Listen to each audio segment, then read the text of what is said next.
Once upon a midnight dreary, while I pondered, weak and weary, over many a quaint and curious volume of forgotten lore, while I nodded, nearly napping, suddenly there came a tapping, as of someone gently rapping at my chamber door. "'Tis some visitor," I muttered, "only this and nothing more." Distinctly I remember it was in the bleak December, and each separate dying ember wrought its ghost upon the floor. Eagerly I wished the morrow. Vainly I had sought to borrow from my books surcease of sorrow.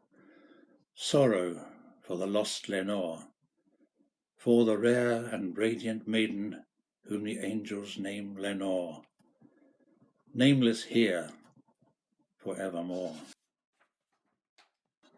And the silken, sad, uncertain rustling of each purple curtain thrilled me, filled me with fantastic terrors, so that now, to still the beating of my heart, I stood repeating, "'Tis some visitor entreating entrance at my chamber door, some late visitor entreating entrance at my chamber door.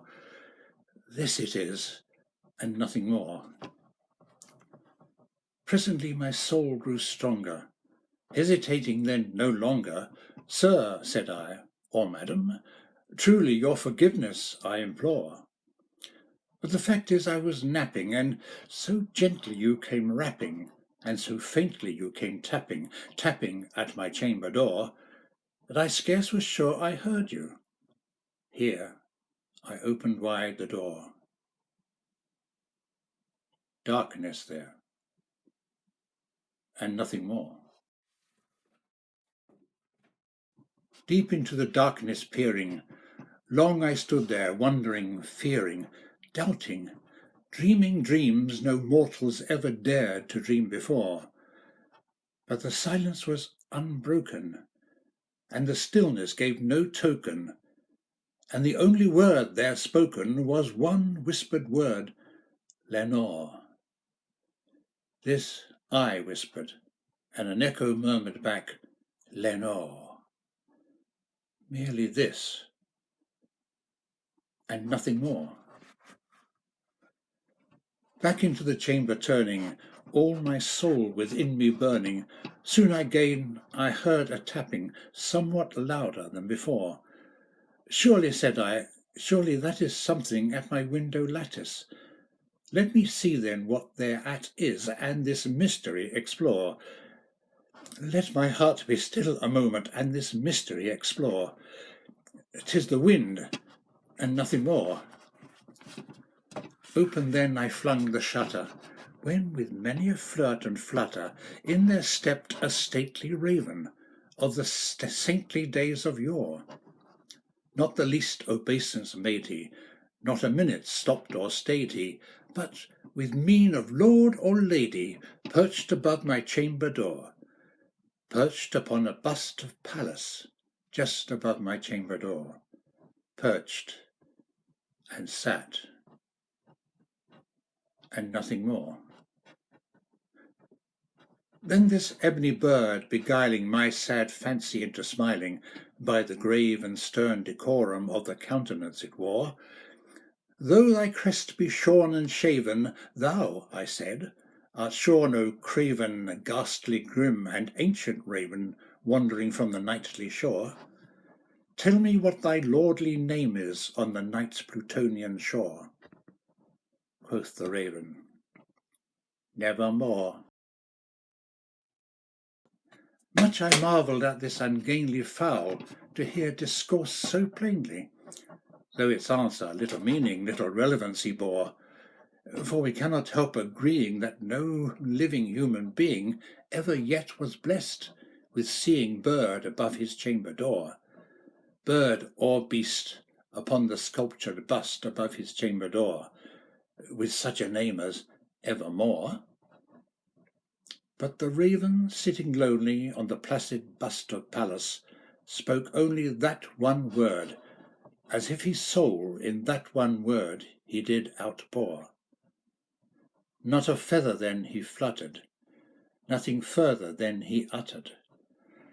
till I scarcely more than muttered, other friends have flown before, on the morrow he will leave me, as my hopes have flown before. Then the bird said, Nevermore. Startled at the silence broken by reply so aptly spoken, doubtless, I said, what it utters is its only stock and store, caught from some unhappy master, whom unmerciful disaster followed fast and followed faster, till his songs one burden bore, till the dirges of his hope that melancholy burden bore, of never, nevermore. Thus I sat engaged in guessing, but no syllable expressing to the fowl, whose fiery eyes now burned into my bosom's core.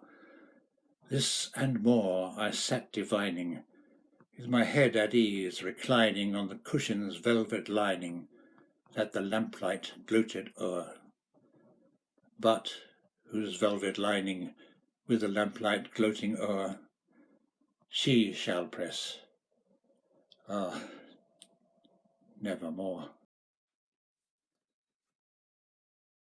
Then methought the air grew denser, perfume from an unknown censer, swung by seraphim, whose footfalls tinkled on the tufted floor. Wretch, I cried, thy God hath sent thee, by these angels he hath sent thee, respite and nepenthe from thy memories of Lenore.